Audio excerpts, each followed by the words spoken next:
গণঅবস্থান, পাশাপাশি আমাদের সর্বোচ্চ এক দফা দাবিতে অসহযোগ চলমান থাকবে। আমরা 24 ঘন্টা আলটিমেটাম দিচ্ছি। তাকে কোনো এক্সিট রুট দিতে চাই না, বিচারের আওতায় আনতে হবে। 2024 সালের 3 আগস্ট আন্দোলনকারীদের ভাষ্য অনুযায়ী 34 জুলাই বৈষম্য বিরোধী ছাত্র আন্দোলনের নতুন রাজনৈতিক মোড়ে পৌঁছে রাজধানীর কেন্দ্রীয় শহীদ মিনারে আয়োজিত বিশাল সমাবেশ থেকে আন্দোলনের অন্যতম প্রধান সমন্বয়ক নাহিদ ইসলাম এক দফা দাবি ঘোষণা করেন। বিকেল 5টার দিকে সর্বস্তরের লাখ লাখ মানুষের উপস্থিতিতে তিনি তৎকালীন স্বৈরাচার প্রধানমন্ত্রী শেখ হাসিনার নেতৃত্বাধীন সরকারের পদত্যাগকে আন্দোলনের একমাত্র দাবি হিসেবে ঘোষণা করেন এবং সরকারের সংলাপের আহ্বান প্রত্যাখ্যান করেন।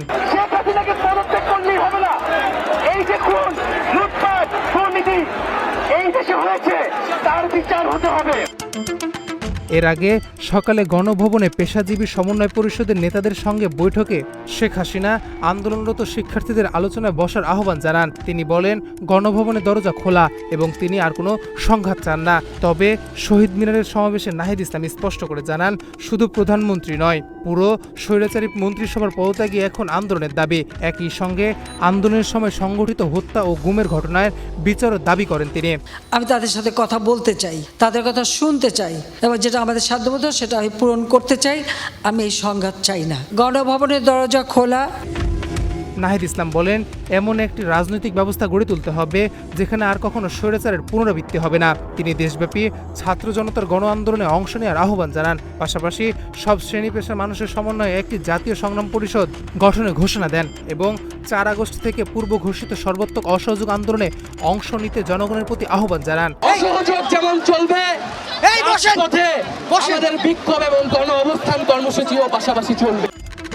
এদিকে সমাবেশ শুরুর আগে থেকেই বৃষ্টি উপেক্ষা করে হাজার মানুষ জাতীয় পতাকা, ব্যানার ও প্লে কার্ড নিয়ে কেন্দ্রীয় শহীদ মিনারে জড়ো হতে থাকে। দোয়েল চত্বর, জগন্নাথ হল এলাকা, ঢাকা মেডিকেল কলেজ হাসপাতালের সামনের সড়ক এবং শিববাড়ি মোড় পর্যন্ত লাখো মানুষের ঢল ছড়িয়ে পড়ে। পুরো এলাকা মুখর হয়ে ওঠে এক দফা এক দাবি, শেখ হাসিনার পদত্যাগ স্লোগানে।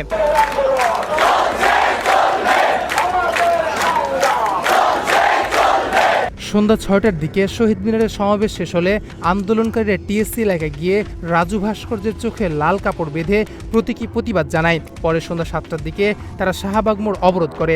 একই সমাবেশে আন্দোলনের আরেক সমন্বয়ক আসিফ মাহমুদ সজীব ভুইয়া অসহযোগ আন্দোলন সফল করতে জনগণের উদ্দেশ্যে 15 দফা দাবি ঘোষণা করেন।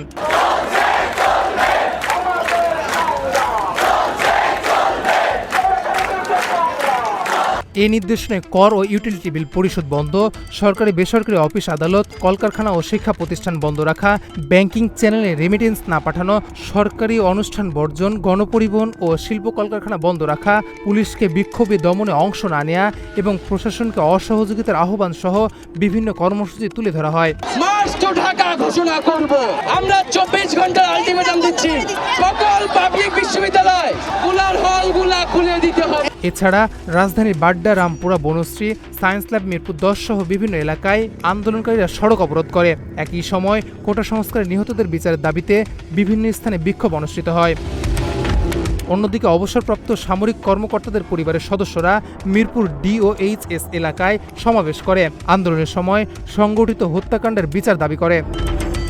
বাত ব্যথা, প্যারালাইসিস কিংবা আর্থ্রাইটিস, আধুনিক প্রযুক্তি ও অভিজ্ঞ বিশেষজ্ঞদের সমন্বিত চিকিৎসার নির্ভরযোগ্য নাম DPRC।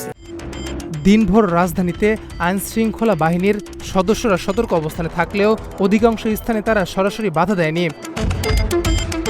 এদিকে সেনাবাহিনীর প্রধান জেনারেল ওয়াকারুজ্জামান সেনা সদর দপ্তরে কর্মকর্তাদের উদ্দেশ্যে নিয়মিত ব্রিফিংয়ে বলেন, যে কোনো পরিস্থিতিতে জনগণের জীবন, সম্পদ ও গুরুত্বপূর্ণ রাষ্ট্রীয় স্থাপনার নিরাপত্তা নিশ্চিত করতে হবে। তিনি সেনা সদস্যদের সামাজিক যোগাযোগ মাধ্যম ছড়িয়ে পড়া গুজব সম্পর্কে সতর্ক থাকার এবং পেশাদারিত্বের সঙ্গে দায়িত্ব পালনের নির্দেশ দেন। একই দিন বাংলাদেশ ফেডারেল সাংবাদিক ইউনিয়ন বা BFUJ ও ঢাকা সাংবাদিক ইউনিয়ন বা DUJ জাতীয় প্রেস ক্লাবের সামনে বিক্ষোভ করে। তারা কোটা সংস্কারের সময় নিহত 4 সাংবাদিকের হত্যার বিচার এবং সরকার পদত্যাগের দাবি করেন। রাজধানীর বাইরেও আন্দোলন বিস্তৃত হতে থাকে। দেশের বিভিন্ন মহাসড়ক অবরোধের মাধ্যমে রাজধানীর সঙ্গে বিভিন্ন অঞ্চলের যোগাযোগ বিচ্ছিন্ন হয়ে পড়ে। বিকেলে যাত্রাবাড়িতে ঢাকা চট্টগ্রাম মহাসড়ক অবরোধ করে আন্দোলনকারীরা। অন্যদিকে জাহাঙ্গীরনগর বিশ্ববিদ্যালয়ের শিক্ষার্থীরা সাভারে ঢাকা আরিচা মহাসড়ক অবরোধ করে। বিপিএটিসি স্কুল অ্যান্ড কলেজ ও সাভার মডেল কলেজের শিক্ষার্থীরাও তাদের সঙ্গে যোগ দেয়। সেই সাথে সিলেট, কুমিল্লা, ফরিদপুর, টাঙ্গাইল ও জামালপুরে আন্দোলনকারীদের উপর পুলিশ ও তৎকালীন আওয়ামী লীগ ও সহযোগী সংগঠনের সন্ত্রাসী বাহিনী হামলা চালায়। গাজীপুরে হামলায় নিহত হয় কয়েকজন শিক্ষার্থী। চট্টগ্রামে তৎকালীন স্বৈরাচার সরকারের শিক্ষামন্ত্রী মহিবুল হাসান চৌধুরীর বাসভবনে প্রতিবাদের আগুন জ্বালায় আন্দোলনকারীরা।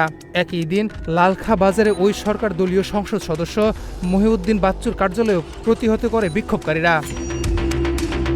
রংপুর বেগম রোকেয়া বিশ্ববিদ্যালয়ের শিক্ষার্থী আবু সাইদের মৃত্যুর ঘটনায় দায়িত্বে থাকা 2 পুলিশ কর্মকর্তাকে সাময়িক বরখাস্ত করা হয় এই দিন। কুমিল্লার রেসকোর্স এলাকায় দুপুরের দিকে ছাত্রলীগ, যুবলীগ ও স্বেচ্ছাসেবক লীগের সন্ত্রাসীরা আন্দোলনরত শিক্ষার্থীদের উপর হামলা ও গুলি চালায়। এছাড়া বগুড়ায় আন্দোলনকারীদের সঙ্গে পুলিশের দফায় দফায় সংঘর্ষ হয়। Police tear shell, sound grenade, rubber bullet ও শটগানের গুলি ছোড়ে।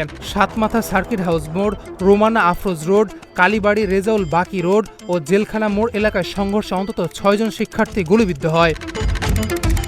অন্যদিকে তৎকালীন ফ্যাসিস্টের দোসর স্বরাষ্ট্রমন্ত্রী আসাদুজ্জামান খান সংবাদ সম্মেলনে বলেন, আন্দোলনটি আর কেবল ছাত্রদের মধ্যে সীমাবদ্ধ নেই, এটি রাজনৈতিক রূপ নিয়েছে। রাষ্ট্রদ্রোহী কাজে সবসময় ব্যস্ত থাকতো জামাতে ইসলাম এবং আমাদের বিএনপি। এদিকে 22 জন মার্কিন সিনেটর ও কংগ্রেস সদস্য মার্কিন পররাষ্ট্রমন্ত্রী অ্যান্টনি ব্লিংকনকে লেখা একটি চিঠিতে বাংলাদেশের গণতন্ত্র ও মানবাধিকার পরিস্থিতি নিয়ে উদ্বেগ প্রকাশ করা হয়। তারা আন্তর্জাতিক সম্প্রদায়ের সঙ্গে সমন্বয় করে পরিস্থিতি অবনতি রোধে কার্যকর উদ্যোগ নেওয়ার আহ্বান জানান। 2 আগস্ট লেখা ওই চিঠিতে তৎকালীন আওয়ামী লীগ সরকারের বিরুদ্ধে বিভিন্ন অভিযোগ উত্থাপন করা হয়।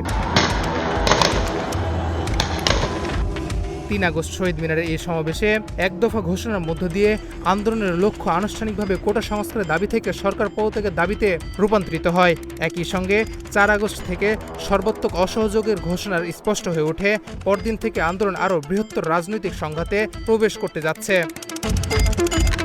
শাহরিয়ার ফাহিম, বাংলা এডিশন।